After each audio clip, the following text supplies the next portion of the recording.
നമസ്കാരം. ലോക്സഭാ തെരഞ്ഞെടുപ്പിൽ ഇന്ത്യ മുന്നണി വിജയിച്ചില്ലെങ്കിൽ അതിൻ്റെ നേതൃത്വം വഹിക്കുന്ന രാഹുൽ ഗാന്ധി സ്ഥാനമൊഴിഞ്ഞ് 5 വർഷത്തേക്ക് ഏതെങ്കിലും മൂലയിൽ പോയി ഇരിക്കണം, കാര്യങ്ങൾ ഇടപെടരുത് എന്ന അഭിപ്രായം ഇതാ ഉയർന്നിരിക്കുന്നു. ഏറ്റവും പ്രധാനമായിട്ട് ഇപ്പം ഉയർന്നിരിക്കുന്നതും ഏറ്റവും ചർച്ചാ വിഷയമായിരിക്കുന്നതും പ്രശാന്ത് കിഷോർ എന്ന തെരഞ്ഞെടുപ്പ് പ്രവാചകൻ അല്ലെങ്കിൽ അതിനെ പ്രവചിക്കുന്നവൻ, പ്രവാചകൻ എന്ന് പറഞ്ഞാൽ അതിനെ ഫോർകാസ്റ്റ് ചെയ്യുന്നവെന്നുള്ള അർത്ഥമാണ്. അപ്പോൾ അങ്ങനെ അയാൾ ഈ പ്രവചിക്കുന്ന ആളാണ്. തെരഞ്ഞെടുപ്പ് വിജയം എങ്ങനെയൊക്കെ ആയിരിക്കണമെന്നതിനെ കുറിച്ചൊക്കെ. അപ്പോൾ ഇന്ന് അദ്ദേഹം ഈ പ്രശാന്ത് കിഷോർ ചില കാര്യങ്ങൾ പറഞ്ഞിരിക്കുന്നു. പ്രശാന്ത് കിഷോർ പറഞ്ഞതിന് അത്ര വലിയ വാർത്തയാക്കേണ്ടതുണ്ടോ എന്ന് ചോദിച്ചേക്കാം ചിലപ്പോൾ കോൺഗ്രസ് പ്രവർത്തകർ. പക്ഷേ ഇന്ത്യ മുന്നണി രാജ്യത്ത് ഒരിടത്ത് പോലും ഇന്ത്യ മുന്നണിയായിട്ട് രൂപപ്പെട്ട് വന്നിട്ടില്ല, ഐക്യമുണ്ടായിട്ടില്ല. ഒരുപക്ഷെ തമിഴ്നാട് ഒഴിച്ചു കഴിഞ്ഞാൽ, തമിഴ്നാട്ടിലാണ് ഇപ്പോൾ അത്യാവശ്യം ഒരു ഇന്ത്യ മുന്നണി ഉള്ളത്. DMK, CPM, CPI, മുസ്ലിം ലീഗ്, കോൺഗ്രസ്, അങ്ങനെ അവരെല്ലാം കൂടെ ചേർന്നൊരു ഇന്ത്യ മുന്നണി ഉണ്ട് എന്ന് നമുക്ക് പറയാം തമിഴ്നാട്ടിൽ. ബാക്കി ഏത് സംസ്ഥാനത്താണ് ഇന്ത്യ മുന്നണി ഉള്ളത്?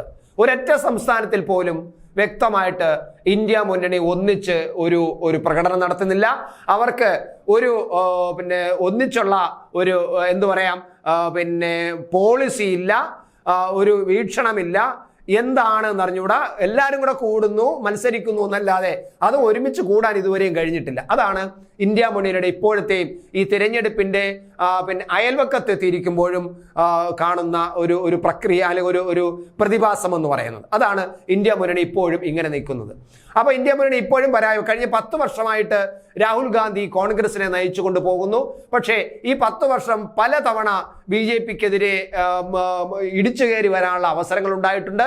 പക്ഷേ ഈ 3 തവണയിൽ കൂടുതലധികം നല്ല അവസരങ്ങൾ ഉണ്ടായിട്ടും രാഹുൽ ഗാന്ധിയുടെ നേതൃത്വത്തിലുള്ള കോൺഗ്രസിന് അത് ഉപയോഗപ്പെടുത്താൻ കഴിഞ്ഞിട്ടില്ല, ചൂഷണം ചെയ്തെടുക്കാൻ കഴിഞ്ഞിട്ടില്ല എന്നാണ് പ്രശാന്ത് കിഷോർ പറഞ്ഞിരിക്കുന്നത്. മാത്രമല്ല അദ്ദേഹം ഇപ്പോൾ ഒരു ഫോർകാസ്റ്റ് നടത്തിയിരിക്കുന്നത് BJPക്ക് വലിയ ഒരു മാറ്റം, ബംഗാളിലും ഒഡീഷയിലും പോലും BJPക്ക് ഒന്നാമതെത്താൻ സാധ്യതയുണ്ട് എന്ന തരത്തിലുള്ള ഒരു പ്രവചനമാണ് ഇപ്പോൾ അദ്ദേഹം ഈ തെരഞ്ഞെടുപ്പ് വിദഗ്ധൻ എന്നൊക്കെ പറയുന്ന പ്രശാന്ത് കിഷോർ പറഞ്ഞിരിക്കുന്നത്. നിയമസഭാ തെരഞ്ഞെടുപ്പ് നടക്കുന്ന ആന്ധ്രയിൽ ജഗൻമോഹൻ റെഡ്ഡിക്ക് തിരിച്ചു വരാൻ ബുദ്ധിമുട്ടായിരിക്കുമെന്നും അദ്ദേഹം പറയുന്നുണ്ട്. TDP BJP സഖ്യത്തിനായിരിക്കും നേട്ടമെന്നും അവിടെ അദ്ദേഹം പറഞ്ഞു വെക്കുന്നു. അപ്പോൾ ആന്ധ്രാപ്രദേശിൽ BJP അധികാരത്തിൽ വരാൻ സാധ്യതയുണ്ട്. അങ്ങനെയാണെങ്കിൽ ദക്ഷിണേന്ത്യയിൽ BJP കർണാടകം കഴിഞ്ഞാൽ അടുത്ത സംസ്ഥാനം ആന്ധ്രാപ്രദേശായിട്ട് മാറാനാണ് സാധ്യത. പരാജയം ആവർത്തിച്ചാൽ തൽക്കാലം മാറി നിൽക്കാൻ രാഹുൽ ഗാന്ധി മടിക്കേണ്ടതില്ലെന്നും വാർത്താ ഏജൻസിയുമായിട്ട് സംസാരിക്കുമ്പോഴാണ് ഈ പ്രശാന്ത് കിഷോർ അങ്ങനെ പറഞ്ഞത്. തെലങ്കാനയിലെ 1ാമത്തെയോ 2ാമത്തെയോ പാർട്ടിയായി BJP മാറുമെന്നും അദ്ദേഹം പറയുന്നു. മാത്രമല്ല തമിഴ്നാട്ടിൽ BJP വോട്ട് ശതമാനം വർദ്ധിപ്പിക്കും. ഞാൻ പറഞ്ഞല്ലോ, തമിഴ്നാടാണ് ഇപ്പോൾ ഇന്ത്യ സഖ്യം ഏകദേശം ഒരുമിച്ച് നിൽക്കുന്നത്. അവിടെ BJP വോട്ട് ശതമാനം കഴിഞ്ഞ വർഷത്തെക്കാൾ വൻപിച്ച രീതിയിൽ കൂട്ടും എന്നാണ് അദ്ദേഹം പറയുന്നത്. എന്തായാലും തെലങ്കാന, ഒഡീഷ, ബംഗാൾ, തമിഴ്നാട്, ആന്ധ്ര, ബീഹാർ, കേരളം എന്നീ സംസ്ഥാനങ്ങളിലെ 204 സീറ്റിൽ 47 സീറ്റ് മാത്രമാണ് കഴിഞ്ഞ തവണ BJPക്ക് കിട്ടിയത്. 2014 അത് വെറും 29 സീറ്റായിരുന്നു. ഇപ്പോഴത് 47 എന്നത് 50-ലധികം സീറ്റായിട്ട് മാറാൻ സാധ്യതയുണ്ട് എന്നാണ് കിഷോറിന്റെ വിലയിരുത്തൽ. ഉത്തരേന്ത്യയിൽ BJP വിജയം ആവർത്തിക്കും. എന്നാൽ BJP അവകാശപ്പെടുന്നത് പോലെ 370 സീറ്റ് സാധ്യതയില്ലെന്നും അദ്ദേഹം പറയുന്നു.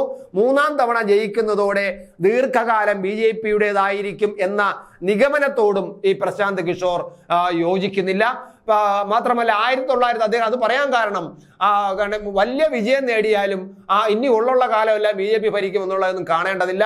അതിനൊരു ഉദാഹരണം അദ്ദേഹം പറയുന്നത് 1984 ഏറ്റവും വലിയ വിജയത്തിന്റെ പിന്നാലെയാണ് കോൺഗ്രസിന്റെ പ്രതാപം ക്ഷയിക്കാൻ തുടങ്ങിയത് എന്ന ചരിത്രബോധം നമുക്കുണ്ടായിരിക്കണം. പിന്നീട് ഒരിക്കലും ഒറ്റയ്ക്ക് ഭരണത്തിലെത്താൻ കോൺഗ്രസിന് പിന്നെ കഴിഞ്ഞിട്ടില്ല. എന്നാൽ 1984 വലിയ വിജയമാണ് കോൺഗ്രസ് നേടിയത്. പക്ഷെ അതിനുശേഷം കോൺഗ്രസിന് ഒറ്റയ്ക്ക് ഈ വിജയം നേടാൻ കഴിഞ്ഞിട്ടില്ല. ആ ചരിത്രം നിൽക്കുമ്പോൾ BJP ഇപ്പോൾ 3ാമത് മത്സരിച്ച് വിജയിച്ച് 3ാമതും വലിയ വിജയം നേടിയാലും അത് BJPയുടെ ഉള്ള കാലമുള്ളൊരു വിജയമായിട്ട് കണക്കാക്കേണ്ടതില്ല.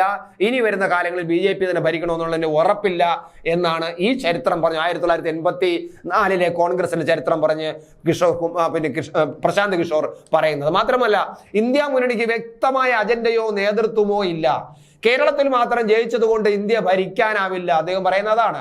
UP, ബീഹാർ, മധ്യപ്രദേശ് എന്നീ സംസ്ഥാനങ്ങളിൽ മെച്ചമുണ്ടാകാതെ വയനാട്ടിൽ ജയിച്ചത് കൊണ്ട് എന്തു കാര്യം എന്നും പറയുന്നുണ്ട്. വയനാട്ടിൽ വന്നിട്ട് ഈ നമ്മുടെ രാഹുൽ ഗാന്ധി ജയിച്ചു പോയിട്ട് എന്ത് കാര്യം? കാരണം അവിടെ ഭരിക്കാൻ കഴിയില്ലല്ലോ, പിന്നെ എന്താണ് കേരളത്തിൽ മാത്രം ജയിച്ചുകൊണ്ട് എന്ത് കാര്യം എന്നും പറയുന്നുണ്ട്.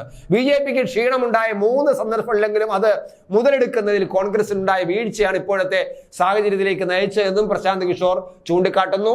2015-ലും 2016-ലും കാലഘട്ടത്തിൽ അസം ഒഴികെ നിരവധി നിയമസഭാ തെരഞ്ഞെടുപ്പുകളിൽ BJP തോറ്റു. 2017-ൽ ഗുജറാത്തിൽ തോൽവിയുടെ വക്കിൽ നിന്നും കഷ്ടിച്ചാണ് രക്ഷപ്പെട്ടത്. 2018-ലും പല സംസ്ഥാനങ്ങളിലും തോറ്റു. എന്നാൽ 2019 ലോക്സഭാ തെരഞ്ഞെടുപ്പിൽ ആകുമ്പോഴേക്കും അതൊന്നും മുതലെടുക്കാൻ കോൺഗ്രസിന് കഴിഞ്ഞിട്ടില്ല എന്ന് പ്രശാന്ത് കിഷോർ ചൂണ്ടിക്കാട്ടുന്നുണ്ട്.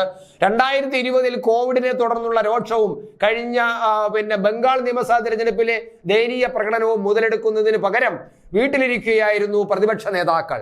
കഴിഞ്ഞ 5 വർഷത്തിനുള്ളിൽ പ്രധാനമന്ത്രി മോദി തമിഴ്നാട്ടിലേക്ക് നടത്തിയ നിരവധി സന്ദർശനങ്ങളുമായാണ് ഇതിനെ താരതമ്യം ചെയ്യേണ്ടത്. ആലോചിക്കുക, അവിടെ വോട്ടിംഗ് നിലവാരം കൂട്ടുക എങ്ങനെയാണ്?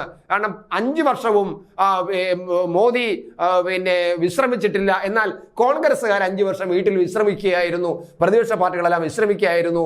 തെരഞ്ഞെടുപ്പ് അടുത്ത് വന്നപ്പോൾ ഇന്ത്യ മുന്നണി പറഞ്ഞ് ഒരുമിച്ച് വന്നു, പ്രയോജനമില്ലാതാകും എന്ന് തന്നെയാണ് കാണുന്നത്. എന്തായാലും BJP വൻ വിജയം നേടുമെന്ന് ഉറപ്പായിരിക്കുന്നു. ദക്ഷിണേന്ത്യയിൽ നല്ല പ്രതീക്ഷ ഉണ്ടാകും. കഴിഞ്ഞ തവണ ജയിച്ച 47-നേക്കാളും കൂടുതൽ സീറ്റ് ഇപ്പോൾ ദക്ഷിണേന്ത്യയിൽ BJP നേടും. ആന്ധ്രയിൽ അധികാരത്തിൽ വരാൻ സാധ്യതയുണ്ട് നിയമസഭയിൽ. അതുപോലെ തന്നെ കൂടുതൽ സീറ്റുകൾ നേടി വിജയിക്കും. പക്ഷെ വിജയിച്ചാൽ പോലും അത് ഉള്ള കാലം BJPയുടേതായി രാജ്യം മാറും എന്നും കണക്കാക്കേണ്ടതില്ല എന്നും കിഷോർ പറയുന്നു. പക്ഷെ ഒരു കാര്യം മാത്രം കിഷോർ കുമാർ പറഞ്ഞതിൽ നമ്മൾ അടിവരയിട്ട് ഓർമ്മിക്കുക, കോൺഗ്രസ്സുകാർ ഓർമ്മിക്കുക. കാരണം ഇപ്പോൾ കോൺഗ്രസിന് ജയിക്കാൻ കഴിഞ്ഞില്ലെങ്കിൽ, ദയനീയ പരാജയമാണെങ്കിൽ രാഹുൽ ഗാന്ധിയെ മാറ്റി നിർത്തുക, അതിന് തയ്യാറായാൽ കോൺഗ്രസ് രക്ഷപ്പെടും. ഇല്ലെങ്കിലോ